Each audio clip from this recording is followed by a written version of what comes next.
Good morning, everyone. My name is Santosh Sapkota from the Integrative Passions program at Tuskegee University. Today, I will be presenting my research on variation of air quality index in Alabama. This work was conducted as a part of the presentation in Advanced Bioscience. These are the outline of my presentation. First, I will briefly introduce the topic and explain air quality index. Then, I'll describe the data sources and methodology used. Next, I'll present key visualization and findings. Finally, I'll conclude with important insights and references. PM 2.5. Why PM 2.5? PM 2.5 refer to a very fine particle, smaller than 2.5 micrometer, that are suspended in the atmosphere. These are extremely dangerous because they can easily penetrate deep into the lungs and even enter the blood streams. Globally, PM 2.5 is responsible for over 100,000 deaths annually and is ranked as the leading cause of mortality. 13 leading global cause of death. It is linked to respiratory disease, cardiovascular problem, and even mental health issue such as anxiety and depression. It is those vulnerable groups are easily affected from the pollution. Vulnerable groups are those people which are easily affected by the pollution, such as children, old people, and so on. If we compare the size of the PM 2.5, if we compare with our hair, the size of the PM 2.5 is 20 to 30 times less than the thickness of the hair. The air quality index or AQI is an indicator used to describe how clean or polluted the air is. It also helps us understand the potential health effect associated with different pollutant levels. In this study, air quality index value were calculated using the guideline provided by the United States Environmental Protection Agency. The ranges of the value is from 0 to 500. 0 to 50 good, 51 to 100 moderate, 101 to 150 unhealthy, 151 to 200 unhealthy, 201 to 300 very unhealthy, and 301 to 500 hazardous. Our today's agenda, we focus on three main objectives. First, to evaluate air quality index variation across days of the week, to identify the weekly pattern. Secondly, analyze the monthly variation and identify the peak pollution period. Thirdly, to compare the air quality index level across the different counties in Alabama to understand the regional differences.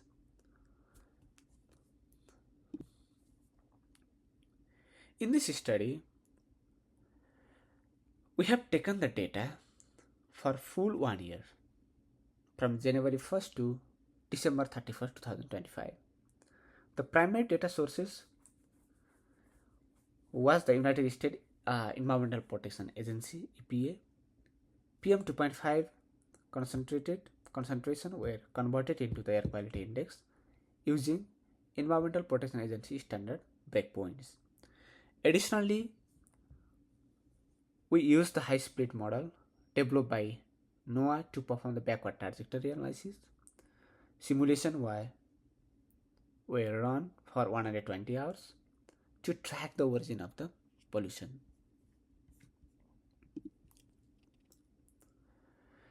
In this study, counties were categorized into three different types: Urban areas such as Jefferson, Mobile, it is mainly influenced by the traffic industries and the power plant.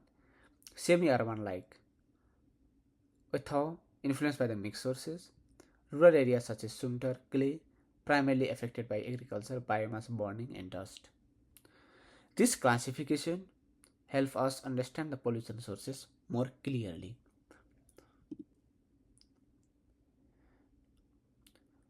The result, this is the key observation. This is the Boylan flood. In the x-axis, these are the counties, and in the y-axis, the value of AQI. From the figure, the highest value gives highest AQI value, the lowest horizontal line gives lowest AQI value in its counties, and middle middle horizontal line gives average AQI value in its counties. From this classification, Clay counties Clay County shows the highest variability in the AQI, indicating fluctuating pollution sources. Because the average AQI value is low as compared to the other counties, but sometimes it reaches up to 133. We also observe that Jefferson County has consistently higher AQI level, likely due to the urban activities such as vehicle, industry, pollution from the human activities, and other sources are also there. We also observe the presence of extreme pollution event during the study period, like such as this is the extreme pollution event in the Clay County. To understand the pollution sources, we use the high split model. The result indicates that air masses are often transported from northwest region. This is the northwest region. This is the sources of the these are the sources of the pollution. This suggests that from the figure, this suggests that one blue trajectory line extend toward Canada, indicating that at certain time pollution may also originate from Canadian region. It means that Alabama region is not only affected by the local sources, regional sources, but also affected from the long range transport like Canada. From the figure, there are the multiple pathway here. You can see the pollution is coming from the multiple pathway and deposited here in this region. Yeah. So it means that both local and the distinct sources affect the AQI value.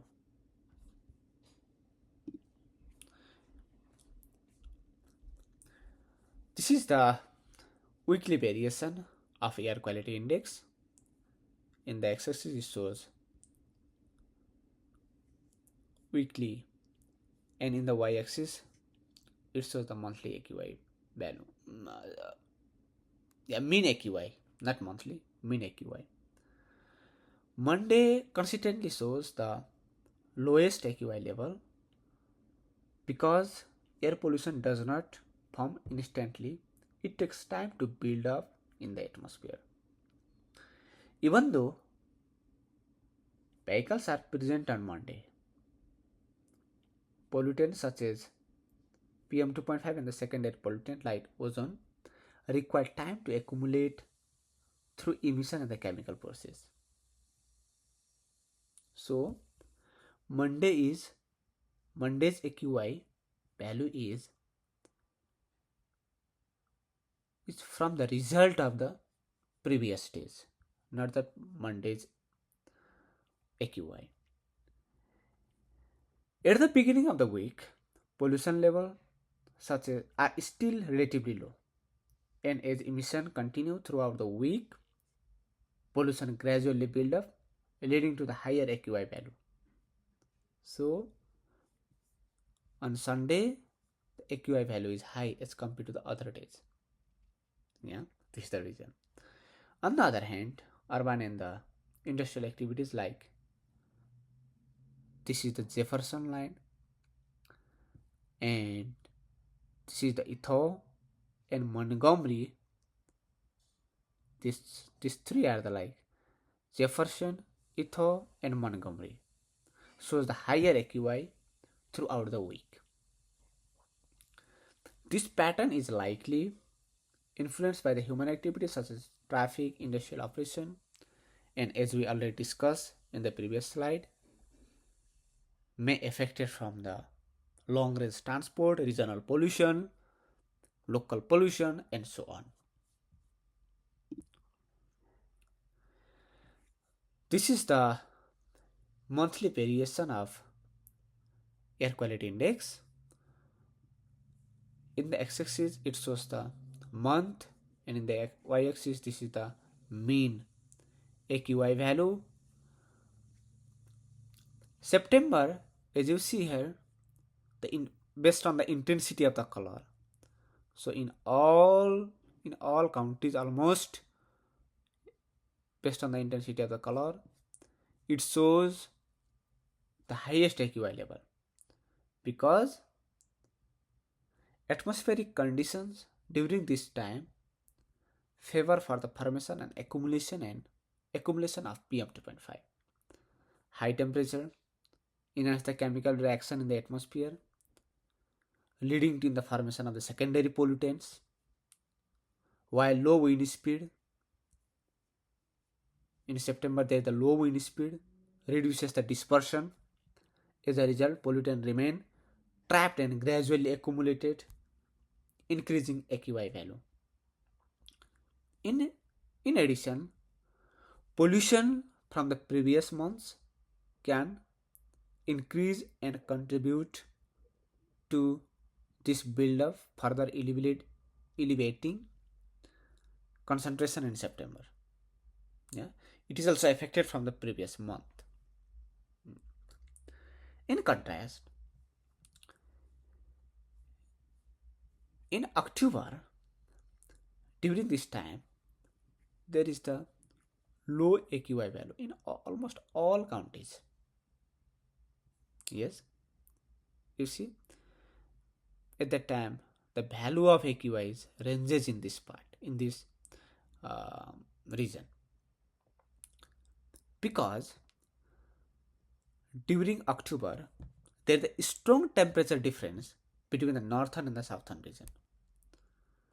Now, northern region is cold and southern region is hot. Yeah, which create the pressure gradient. This drive strong wind from north to the south, enhance atmospheric mixing and dispersion of the pollutants. So from this, what we know that if there is the there is the if there is more temperature variation, it means that there is a more pressure difference. Air always flow from high pressure system to the low pressure system. So in the northern region there is a high pressure system, in the southern region there is a low pressure system.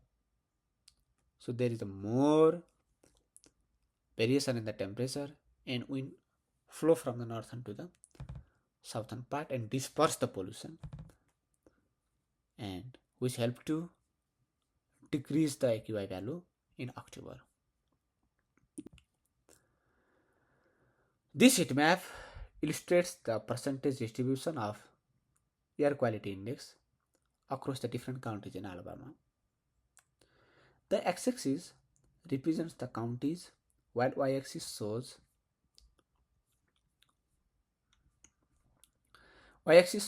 AQI categories ranging from good to hazardous. and the color intensity indicate the percentage occurrence in each category. It is evident that good category here you see good category dominant across all counties with value gradually ranging from about 66% to over 81%, indicating that air quality is mostly acceptable throughout the year. However, the moderate range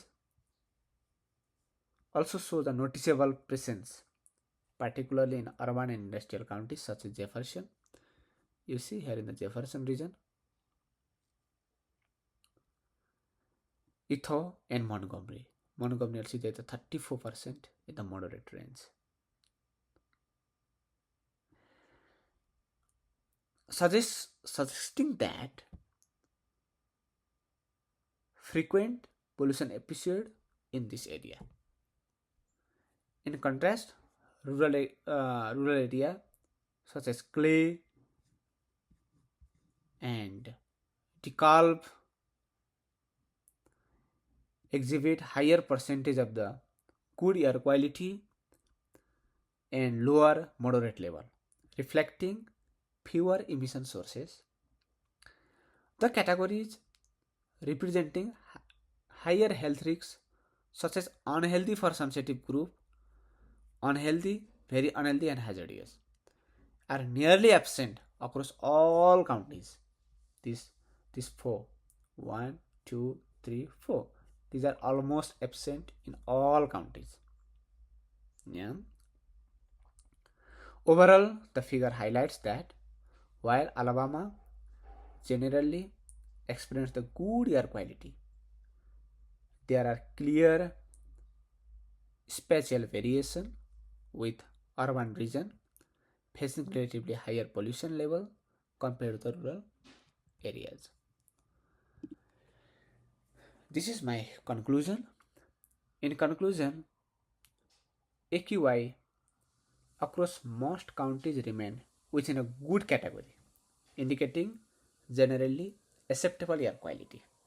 However, we already mentioned spatial difference also evident there.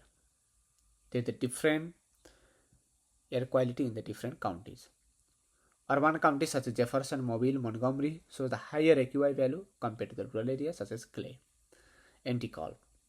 Weekly pattern show higher AQI on weekends and lower levels on Monday. These findings are important for developing targeted air quality management strategies.